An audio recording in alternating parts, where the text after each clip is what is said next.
Chapter 3. Being Wanted.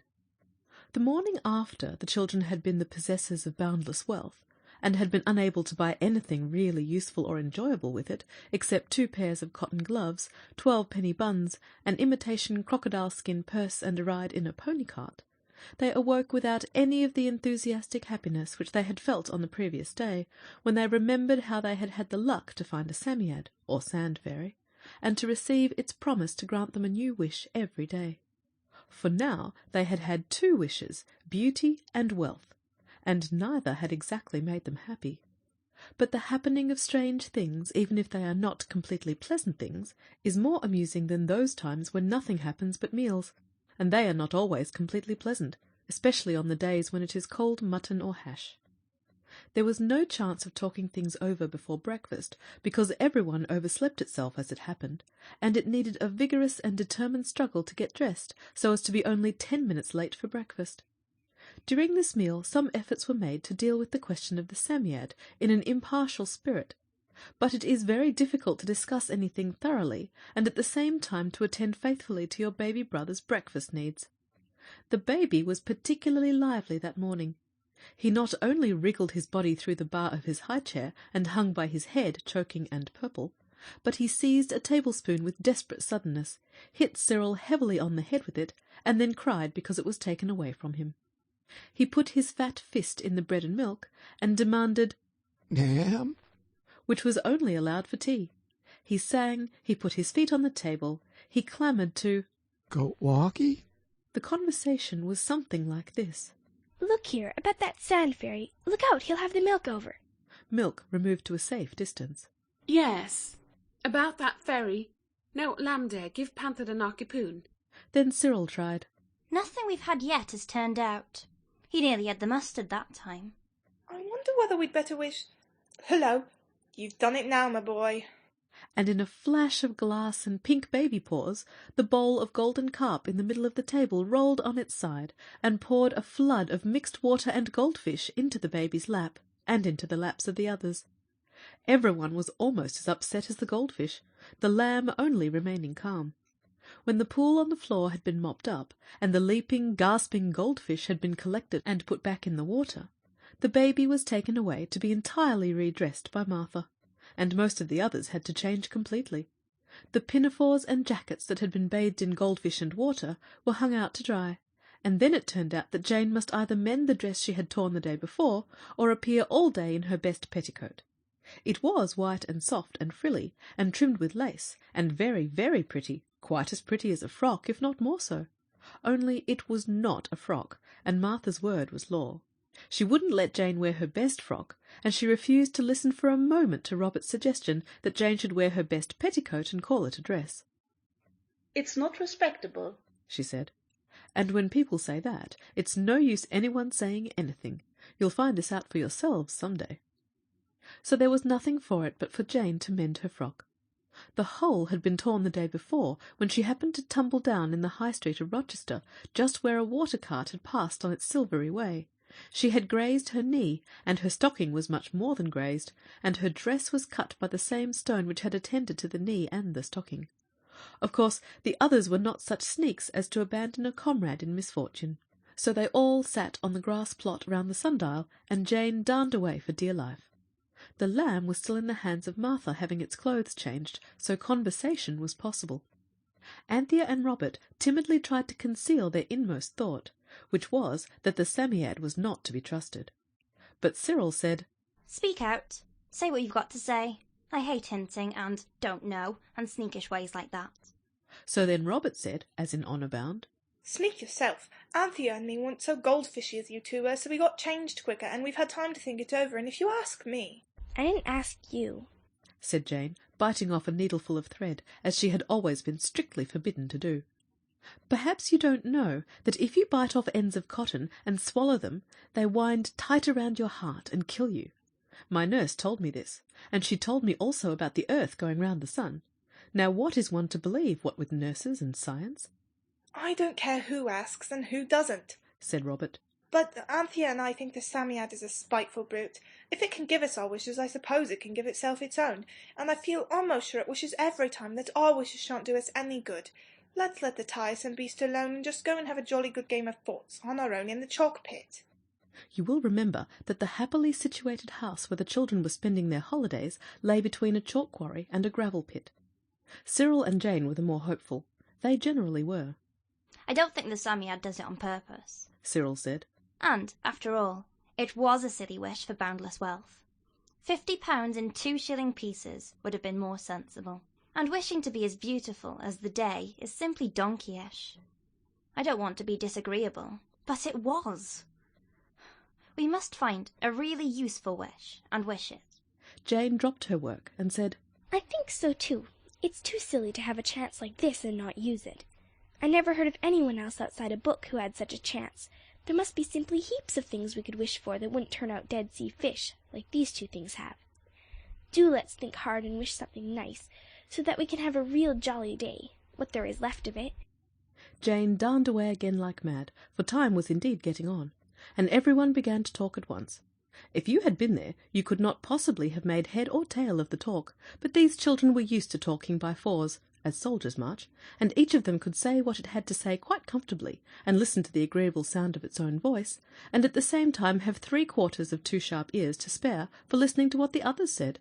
That is an easy example of multiplication of vulgar fractions, but, as I dare say you can't do even that, I won't ask you to tell me whether 3/4 multiplied by 2 equals 1½ but I will ask you to believe me that this was the amount of ear each child was able to lend to the others. Lending ears was common in Roman times, as we learn from Shakespeare, but I fear I am getting too instructive. When the frock was darned, the start for the gravel pit was delayed by Martha's insisting on everybody's washing its hands, which was nonsense, because nobody had been doing anything at all except Jane, and how can you get dirty doing nothing? That is a difficult question, and I cannot answer it on paper. In real life I could very soon show you, or you me, which is much more likely. During the conversation in which the 6 ears were lent, there were 4 children, so that sum comes right. It had been decided that £50 in 2-shilling pieces was the right wish to have, and the lucky children who could have anything in the wide world just by wishing for it, hurriedly started for the gravel pit to express their wishes to the Psammead. Martha caught them at the gate, and insisted on their taking the baby with them. Not want him indeed. Why, everybody would want him, a duck. With all their hearts they would. And you know you promised your ma to take him out every blessed day, said Martha. I know we did, said Robert in gloom. But I wish the lamb wasn't quite so young and small. It would be better fun taking him out. He'll mend of his youngness with time, said Martha. And as for smallness, I don't think you would fancy carrying of him any more, however big he was. Besides, he can walk a bit, bless his precious fat legs, a ducky. He feels the benefit of the new-laid air, so he does, a pet. With this and a kiss, she plumped the lamb into Anthea's arms, and went back to make new pinafores on the sewing machine. She was a rapid performer on this instrument. The lamb laughed with pleasure, and said, Walkie with Panty? and rode on Robert's back with yells of joy, and tried to feed Jane with stones, and altogether made himself so agreeable that nobody could long be sorry that he was of the party. The enthusiastic Jane even suggested that they should devote a week's wishes to assuring the baby's future, by asking such gifts for him as the good fairies gave to the infant princes in proper fairy tales.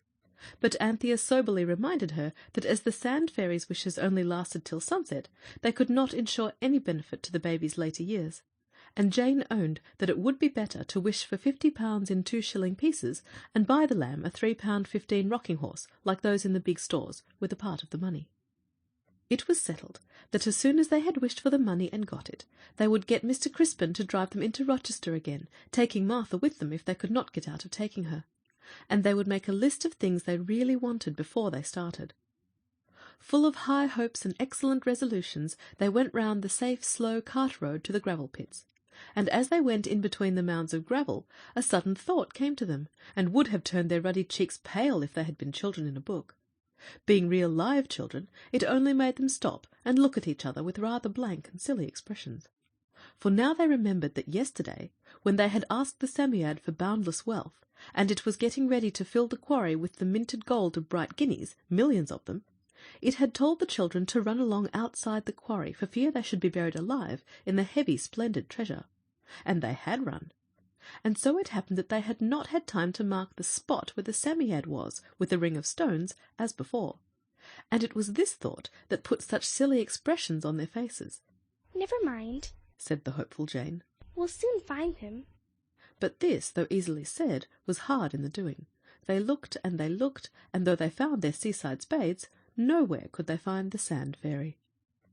At last they had to sit down and rest, not at all because they were weary or disheartened, of course, but because the lamb insisted on being put down, and you cannot look very carefully after anything you may have happened to lose in the sand if you have an active baby to look after at the same time. Get someone to drop your best knife in the sand next time you go to the seashore, and then take your baby brother with you when you go to look for it, and you will see that I'm right. The lamb, as Martha had said, was feeling the benefit of the country air, and he was as frisky as a sandhopper. The elder ones longed to go on talking about the new wishes they would have when, or if, they found the Psammead again, but the lamb wished to enjoy himself. He watched his opportunity and threw a handful of sand into Anthea's face, and then suddenly burrowed his own head in the sand and waved his fat legs in the air. Then, of course, the sand got into his eyes as it had into Anthea's, and he howled. The thoughtful Robert had brought one solid brown bottle of ginger beer with him, relying on a thirst that had never yet failed him. This had to be uncorked hurriedly. It was the only wet thing within reach, and it was necessary to wash the sand out of the lamb's eyes somehow.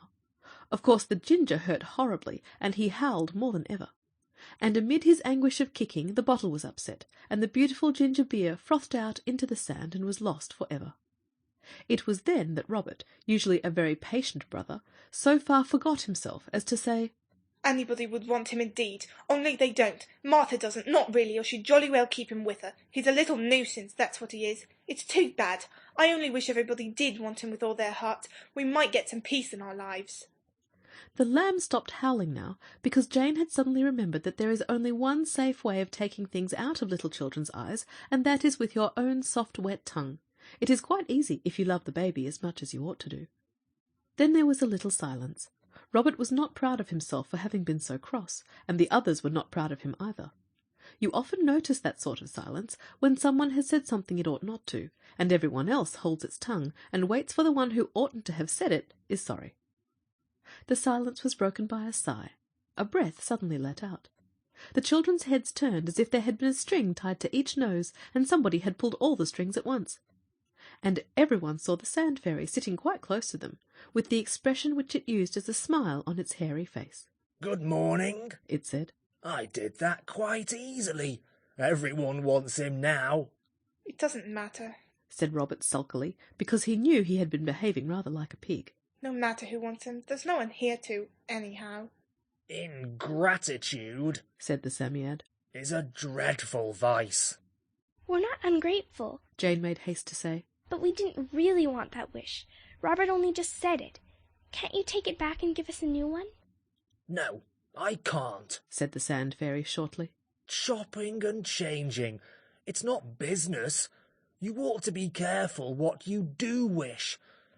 There was a little boy once. He wished for a plesiosaurus instead of an ichthyosaurus, because he was too lazy to remember the easy names of everyday things, and his father had been very vexed with him, and had made him go to bed before tea-time, and wouldn't let him go out in the nice flint boat along with the other children.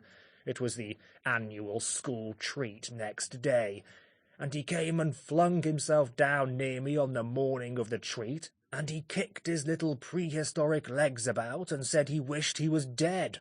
And of course, then he was."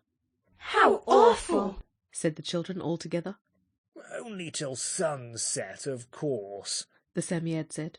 "Still, it was quite enough for his father and mother, and he caught it when he woke up, I tell you. He didn't turn to stone. I forget why, but there must have been some reason.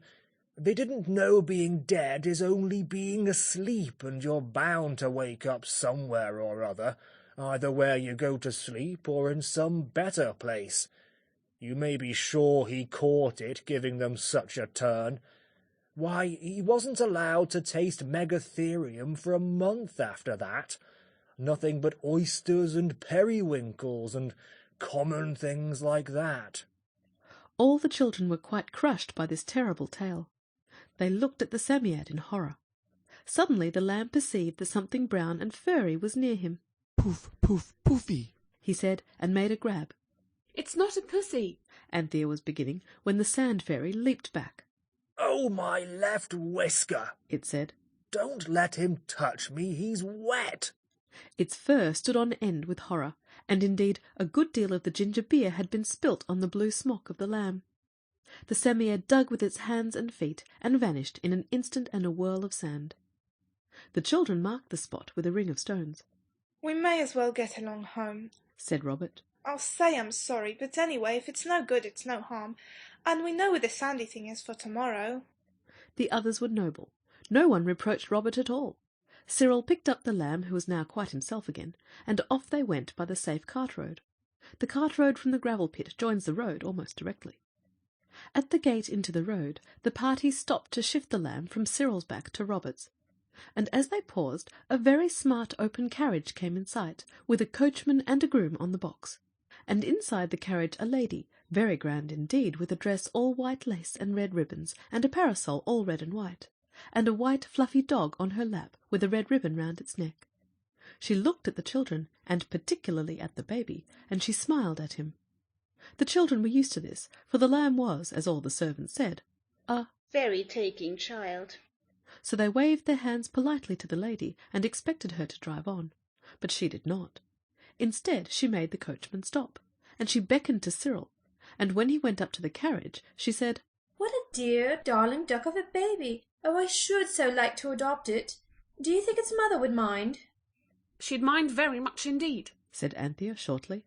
"Oh, but I should bring it up in luxury, you know. I am Lady Chittenden. You must have seen my photograph in the illustrated papers. They call me a beauty, you know, but of course that's all nonsense. Anyway—" She opened the carriage door and jumped out.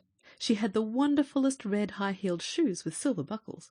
"Let me hold him a minute," she said, and she took the lamb and held him very awkwardly, as if she was not used to babies. Then suddenly she jumped into the carriage with the lamb in her arms and slammed the door. She said, "Drive on!" The lamb roared, the little white dog barked, and the coachman hesitated. "Drive on, I tell you!" cried the lady, and the coachman did, for as he said afterwards, it was as much as his place was worth not to. The 4 children looked at each other, and then with one accord they rushed after the carriage and held on behind. Down the dusty road went the smart carriage, and after it, at double-quick time, ran the twinkling legs of the lamb's brothers and sisters. The lamb howled louder and louder, but presently his howls changed by slow degrees to hiccupy gurgles, and then all was still, and they knew he had gone to sleep. The carriage went on, and the 8 feet that twinkled through the dust were growing quite stiff and tired before the carriage stopped at the lodge of a grand park. The children crouched down behind the carriage, and the lady got out. She looked at the baby as it lay on the carriage seat, and hesitated. "The darling, I won't disturb it," she said, and went into the lodge to talk to the woman there about a setting of eggs that had not turned out well. The coachman and the footman sprang from the box and bent over the sleeping lamb. "Fine boy. Wish he was mine," said the coachman. "He wouldn't favour you much," said the groom sourly. "Too handsome." The coachman pretended not to hear. He said, "Wonder at her now. I do really. Hates kids. Got none of her own, and can't abide other folks's." The children, crouched in the white dust under the carriage, exchanged uncomfortable glances. "Tell you what," the coachman went on firmly.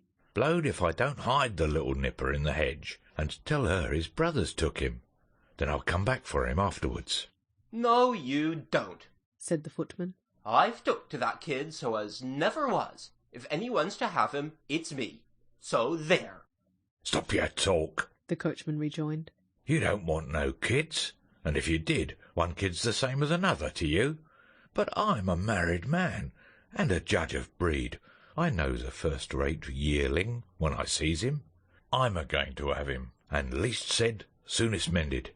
"I should ha' thought," said the footman sneeringly, "you'd a'most enough. What with Alfred and Albert and Louise and Victor Stanley and Helena Beatrice and another." The coachman hit the footman in the chin. The footman hit the coachman in the waistcoat. The next minute the two were fighting here and there, in and out, up and down, and all over everywhere, and the little dog jumped on the box of the carriage and began barking like mad. Cyril, still crouching in the dust, waddled on bent legs to the side of the carriage furthest from the battlefield. He unfastened the door of the carriage — the two men were far too much occupied with their quarrel to notice anything — took the lamb in his arms, and, still stooping, carried the sleeping baby a dozen yards along the road to where a stile led into a wood. The others followed, and there among the hazels and young oaks and sweet chestnuts, covered by high, strong-scented brake-fern, they all lay hidden till the angry voices of the men were hushed at the angry voice of the red and white lady, and, after a long and anxious search, the carriage at last drove away.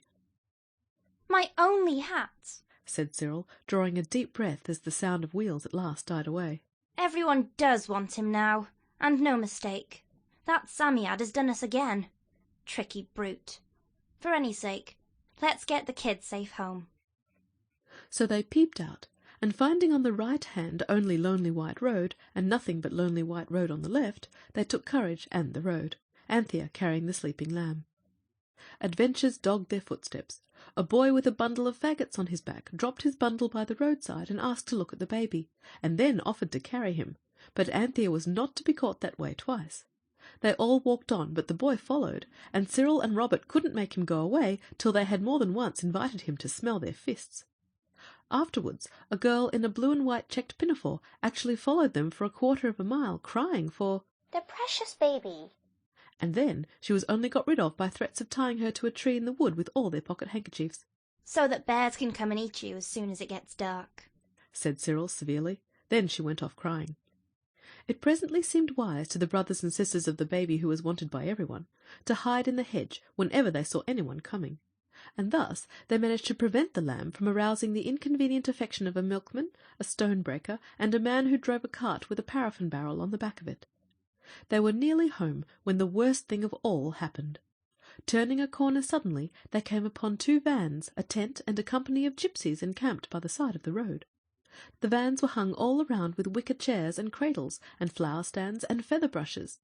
A lot of ragged children were industriously making dust pies in the road. 2 men lay on the grass smoking, and 3 women were doing the family washing in an old red watering-can with the top broken off. In a moment every gypsy, men and women and children, surrounded Anthea and the baby. "Let me hold him, little lady," said one of the gypsy women, who had a mahogany-coloured face and dust-coloured hair. "I won't hurt a hair of his head, the little picture." "I'd rather not," said Anthea. "Let me have him," said the other woman, whose face was also of the hue of mahogany, and her hair jet-black in greasy curls. "I've 19 of my own, so I have—" "No," said Anthea bravely, but her heart beat so that it nearly choked her. Then one of the men pushed forward. "Swelp me if it ain't," he cried. "My own long-lost child. Have he a strawberry mark on his left ear? No? Then he's my own baby, stolen from me in innocent infancy. Hand him over, and we'll not have the law on you this time." He snatched the baby from Anthea, who turned scarlet and burst into tears of pure rage. The others were standing quite still. This was much the most terrible thing that had ever happened to them. Even being taken up by the police in Rochester was nothing to this. Cyril was quite white, and his hands trembled a little, but he made a sign to the others to shut up. He was silent a minute, thinking hard. Then he said, "We don't want to keep him if he's yours. But you see, he's used to us. You should have him if you want him." "No, no!" cried Anthea, and Cyril glared at her. Of course we want him," said the women, trying to get the baby out of the man's arms. The lamb howled loudly. "Oh, he's hurt!" shrieked Anthea, and Cyril, in a savage undertone, bade her "Stop it. You trust to me," he whispered. "Look here," he went on. "He's awfully tiresome with people he doesn't know very well. Suppose we stay here a bit till he gets used to you. And then, when it's bedtime, I'll give you my word of honour we'll go away, and let you keep him for as long as you want. Then, when we're gone, you can decide which of you is to have him, as you all want him so much." "That's fair enough," said the man who was holding the baby, trying to loosen the red neckerchief which the lamb had caught hold of and drawn round his mahogany throat so tight that he could hardly breathe. The gypsies whispered together, and Cyril took the chance to whisper too. He said, "Sunset. We'll get away then." And then his brothers and sisters were filled with wonder and admiration at his having been so clever as to remember this. "Oh, do let him come to us," said Jane. "See, we'll sit down here and take care of him for you till he gets used to you." "What about dinner?" said Robert suddenly. The others looked at him with scorn. "Fancy bothering about your beastly dinner when when the baby—" Jane whispered hotly. Robert carefully winked at her and went on. "You won't mind my just running home to get our dinner," he said to the gypsy. "I can bring it out here in the basket." His brothers and sisters felt themselves very noble and despised him. They did not know his thoughtful secret intention, but the gypsies did in a minute. "Oh, yes," they said. "And then fetch the police with a pack of lies about it being your baby instead of ours." "Did you ever catch a weasel asleep?" they asked. "If you're hungry, you can pick a bit along of us," said the light-haired gypsy woman, not unkindly. "Here, Levi, that blessed kid'll howl all his buttons off. Give him to the little lady, and let's see if they can't get him used to us a bit." So the lamb was handed back, but the gypsies crowded so closely that he could not possibly stop howling. Then the man with the red handkerchief said, "Here, Farah, make up the fire. And you girls, see to the pot. Give the kid a chance." So the gypsies, very much against their will, went off to their work, and the children and the lamb were left sitting on the grass. "He'll be all right at sunset," Jane whispered. "But oh, it's awful. Suppose they're frightfully angry when they come to their senses. They might beat us or leave us tied to trees or something." "No, they won't," Anthea said. "Oh, my lamb, don't cry any more. It's all right. Panty's got to, ducky. They aren't unkind people, or they wouldn't be going to give us any dinner." "Dinner?" said Robert. "I won't touch their nasty dinner. It would choke me." The others thought so too then, but when the dinner was ready, it turned out to be supper, and happened between 4 and 5, they were all glad enough to take what they could get. It was boiled rabbit with onions, and some bird rather like a chicken but stringier about its legs and with a stronger taste. The lamb had bread soaked in hot water and brown sugar sprinkled on the top. He liked this very much, and consented to let the 2 gypsy women feed him with it as he sat on Anthea's lap. All that long hot afternoon Robert and Cyril and Anthea and Jane had to keep the lamb amused and happy, while the gypsies looked eagerly on. By the time the shadows grew long and black across the meadows, he had really taken to the woman with the light hair, and had even consented to kiss his hand to the children, and to stand up and bow with his hands on his chest, like a gentleman, to the 2 men. The whole gypsy camp was in raptures with him, and his brothers and sisters could not help taking some pleasure in showing off his accomplishments to an audience so interested and enthusiastic. But they longed for sunset. "We're getting into the habit of longing for sunset," Cyril whispered. "How I do wish we could wish something really sensible, that would be of some use, so we could be quite sorry when sunset came." The shadows got longer and longer, and at last there were no separate shadows any more, but one soft glowing shadow over everything, for the sun was out of sight behind the hill, but he had not really set yet. The people who make the laws about lighting bicycle lamps are the people who decide when the sun sets, and she has to do it too to the minute, or they would know the reason why. But the gypsies were getting impatient. "Now, young Huns," the red handkerchief man said, "it's time you were laying off your heads on your pillows. So it is. The kid's all right and friendly with us now, so you just hand him over and get home like you said." The women and children came crowding round the lamb, arms were held out, fingers snapped invitingly, friendly faces beaming with admiring smiles. But all failed to tempt the loyal lamb. He clung with arms and legs to Jane, who happened to be holding him, and uttered the gloomiest roar of the whole day. "It's no good," the woman said. "Hand the little poppet over, miss. We'll soon quiet him." And still the sun would not set. "Tell her about how to put him to bed," whispered Cyril. "Anything to gain time, and be ready to bolt when the sun really does make up its silly old mind to set." "Yes, I'll hand him over in just 1 minute," Anthea began, talking very fast. "But do let me just tell you, he has a warm bath every night, and cold in the morning, and he has a crockery rabbit to go into the warm bath with him, and little Samuel saying his prayers in white china and a red cushion for the cold bath, and he hates you to wash his ears, but you must, and if you do let soap get into his eyes, the lamb—" "Them cacais?" said he. He had stopped roaring to listen. The woman laughed. "As if I hadn't never bathed the baby," she said. Come, give us a hold of him. Come to Melia, my precious. Go away, Ugsy, replied the lamb at once. Yes, but Anthea went on. About his meals.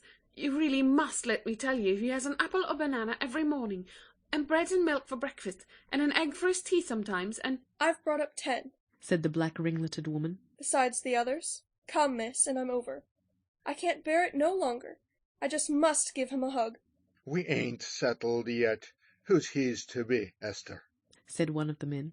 It won't be you, Esther, with 7 of 'em at your tail already. I ain't so sure of that, said Esther's husband. And ain't I nobody to have a say neither, said the husband of Melia. Zillah, the girl, said, And me, I'm a single girl, and no one but him to look after. I ought to have him. Hold your tongue. Shut your mouth. Don't you show me no more of your impertinence. Everyone was getting very angry. The dark gypsy faces were frowning and anxious-looking. Suddenly a change swept over them, as if some invisible sponge had wiped away these cross and anxious expressions and left only a blank.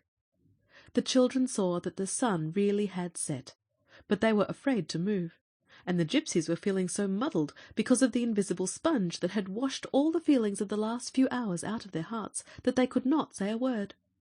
The children hardly dared to breathe. Suppose the gypsies, when they recovered speech, should be furious to think how silly they had been all day. It was an awkward moment. Suddenly Anthea, greatly daring, held out the lamb to the red handkerchief man. Here he is, she said. The man drew back. I shouldn't like to deprive you, miss, he said hoarsely. Anyone who likes can have my share of him, said the other man. After all, I've got enough of my own, said Esther. He's a nice little chap, though, said Amelia. She was the only one who now looked affectionately at the whimpering lamb. Zillah said, If I don't think I must have had a touch of the sun, I don't want him. Then shall we take him away? said Anthea. Well, suppose you do, said Pharaoh heartily. And we'll say no more about it. And with great haste all the gypsies began to be busy about their tents for the night, all but Amelia. She went with the children as far as the bend in the road, and there she said, Let me give him a kiss, miss. I don't know what made us go for to behave so silly. Us gypsies don't steal babies, whatever they may tell you when you're naughty. We've enough of our own, mostly, but I've lost all mine. She leaned towards the lamb, and he, looking into her eyes, unexpectedly put up a grubby soft paw and stroked her face. Poor, poor, said the lamb, and he let the gypsy woman kiss him, and what is more, he kissed her brown cheek in return, a very nice kiss, as all his kisses are, and not a wet one like some babies give. The gypsy woman moved her finger about on his forehead as if she had been writing something there, and the same with his chest, and his hands and his feet. Then she said, May he be brave, and have the strong head to think with, and the strong heart to love with, and the strong arms to work with, and the strong feet to travel with, and always come safe home to his own. Then she said something in a strange language no one could understand, and suddenly added, Well, I must be saying so long, and glad to have made your acquaintance. And she turned and went back to her home, the tent by the grassy roadside. The children looked after her till she was out of sight. Then Robert said, How silly of her. Even Sunset didn't put her right. What rot she talked. Well, said Cyril. If you ask me, I think it was rather decent of her. Decent? said Anthea. It was very nice indeed of her. I think she's a dare. She's just too frightfully nice for anything, said Jane. And they went home, very late for tea and unspeakably late for dinner. Martha scolded, of course, but the lamb was safe. I say, it turned out we wanted the lamb just as much as anyone, said Robert later. Of course. But do you feel different about it now the sun's set? No, said all the others together. Then it's lasted over sunset with us. No, it hasn't, Cyril explained. The wish didn't do anything to us. We always wanted him with all our hearts when we were our proper selves. Only we were all pigs this morning, especially you, Robert. Robert bore this much with a strange calm. I certainly thought I didn't want him this morning, said he. Perhaps I was a pig, but everything looked so different when we thought we were going to lose him. And that, my dear children, is the moral of this chapter. I did not mean it to have a moral, but morals are nasty forward beings and will keep putting in their oars when they are not wanted. And since the moral has crept in, quite against my wishes, you might as well think of it next time you feel piggy yourself and want to get rid of any of your brothers and sisters. I hope this doesn't often happen, but I dare say it has happened sometimes, even to you. End of chapter 3.